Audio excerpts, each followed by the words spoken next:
Boy placed a small marble on the floor, and to his surprise, it quickly rolled toward the balcony. His father, Pudong, immediately realized that the building might be tilting, but this was his new home, purchased just a few days ago. He quickly called the neighbors and asked them to check if their doors and windows were unusually hard to open or close. He also urged everyone to see if the entire building was leaning. However, the neighbors didn't take it seriously and brushed it off. After they left, Pudong placed the marble on the floor again. This time, though, it stayed in place. His wife also thought he was overreacting. How could a building just start tilting out of nowhere? Pudong didn't press the issue further, but that night, after a heavy rain, the entire building began to sink quietly. The residents, fast asleep, noticed nothing. The next morning, as Pudong was leaving for work, he noticed a deep crack in the previously smooth ground at the entrance of his unit. He urgently reported the situation to the property management, hoping for quick repairs, but several days passed, and the property management still hadn't taken action. Then one morning, Pudong was abruptly awakened by a violent tremor. He realized the windows in his home were cracking. When he looked outside, he was stunned. The community's roads were split open with long cracks, and residents were fleeing in panic. Once he grasped what was happening, Pudong tried to escape, but it was already too late. The ceiling collapsed, and the entire building began plunging downward. In a matter of seconds, the building fell into a massive sinkhole. Fortunately, after falling some distance, the building suddenly stopped, lodged midway. Just then,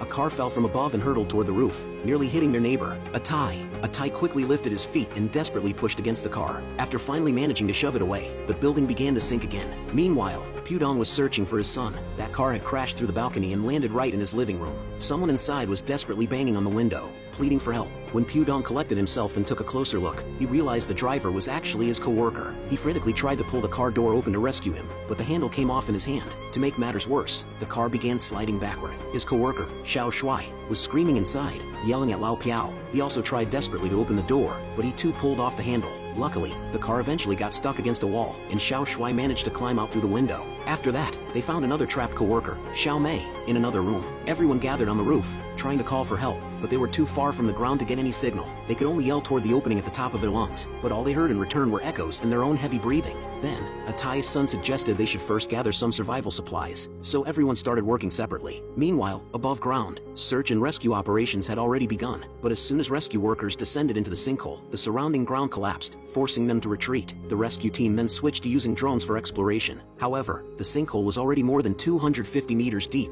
and the drone quickly lost signal and crashed. When the survivors saw the drone, their hopes were raised. One man, overcome with excitement, grabbed a device and started shouting for help loudly. Unfortunately, the sound waves triggered another collapse, and the building began sinking again. The ground tilted, and Xiao Shuai almost slid into the abyss. Xiao Mei tried to grab him but couldn't reach. In that critical moment, Xiao Mei noticed a cable hanging above. She quickly climbed upward. Suddenly, a rock tumbled down from above. Reacting swiftly, she leaped aside, narrowly avoiding it. Then she threw one end of the cable to Xiao Shuai, but the cable was old and deteriorated. The moment force was applied, it